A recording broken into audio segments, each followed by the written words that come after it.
1961 was a year of international tensions, compounded by crisis after crisis. It was a year of riots in CAIRO to protest Lumumba's death. It was Cuba in a red regime and Castro's boast that he had always been a communist. It was Chombe and warfare in the Congo, with that young nation torn asunder by civil strife. 1961 was Laos, now under the uneasy rule of a neutralist regime. And it was South Vietnam, battling red guerrilla. It was the year that the Algerian War continued to pit brother against brother. This was 1961.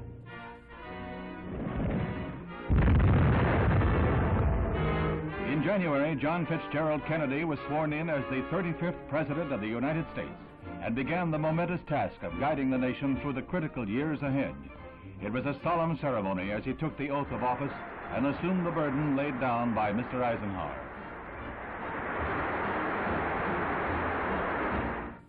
President Kennedy made his first venture into personal diplomacy with a trip to Europe, conferring first with General de Gaulle, who remained unconvinced that he can or should negotiate with Russia over Berlin. Vienna was a neutral arena for a sparring match between two worlds. The men who hold the power to write tomorrow's history met, smiled, and resolved no problems. The dictator and the president, the East and the West. Constant ally in adversity, Britain received a report on his meetings from Mr. Kennedy. The bond between the two nations grew stronger. For a time, the very effectiveness of the United Nations was threatened when Dag Hammarskjöld was killed while on a peace mission to the Congo. The great apostle of peace had assumed his post in 1953 and brought to his work a dedication that won him international respect even from the Russians. They tried to remove him, but they could never question his integrity.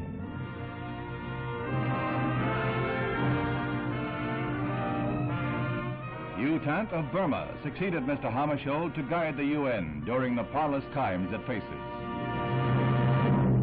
Man had his first great success in space when the Russians pushed a man across the threshold. He was Yuri Gagarin, the astronaut the Russians lionized as the first to orbit the Earth. It was the propaganda coup of the year. After the Russian flight, U.S. plans were accelerated. Commander Alan B. Shepard was sent into sub-orbital flight. Unlike the Russian venture, this took place in the white-hot glare of worldwide publicity. The Mercury capsule is right on course as the commander took over the controls to become the first man to guide a spacecraft. 115 miles up, he went 300 miles downrange, right on target, and was picked up by waiting helicopters.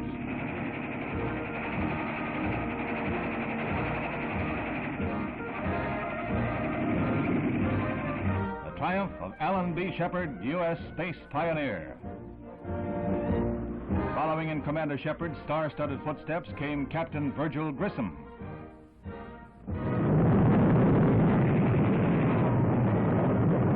Everything is A-OK until the heartbreaking finale. As the captain prepared to leave the capsule, explosive bolts on the escape hatch let go, and the Mercury is lost. However, the moon gets closer. The line of demarcation in the Cold War lies in Berlin. West Berlin, with its burgeoning prosperity, is a thorn in the side of the Reds. Refugees from the East escaped by the tens of thousands until the communists in desperation threw up their wall of hate to seal off the border. In a decade, more than 4 million East Germans fled their homes, causing a drain on communist Germany's economy that was called no longer tolerable. Their answer, the wall. Now entire families are separated, their only communication a wave from a distance. This is heartbreak. This is the poignant drama not found in the reports of diplomats. A bride in the East can only wave to her mother in the West. She takes her vows in public loneliness. The border is strengthened, but still they escape. She hangs from a second-story window. The Red police try to pull her back. The Westerners try to free their grip.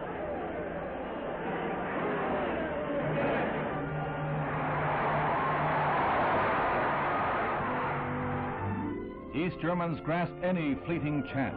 A guard's back is turned, the barbed wire is slashed, and Westerners stretch forth willing hands to pull them to asylum. They gamble that a sudden rifle shot won't end their dreams, that a slip won't bring disaster. Freedom is man's most prized possession, and it is only for those who love it.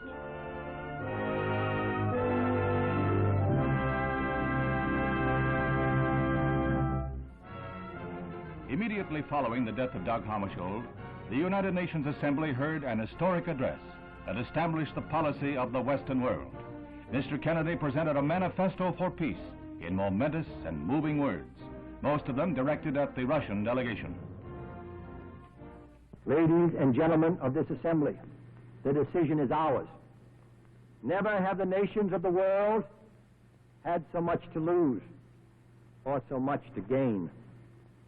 Together we shall save our planet, or together we shall perish in its flames. Save it we can, and save it we must. And then shall we earn the eternal thanks of mankind, and as peacemakers, the eternal blessing of God. It was a year that shaped the future of man.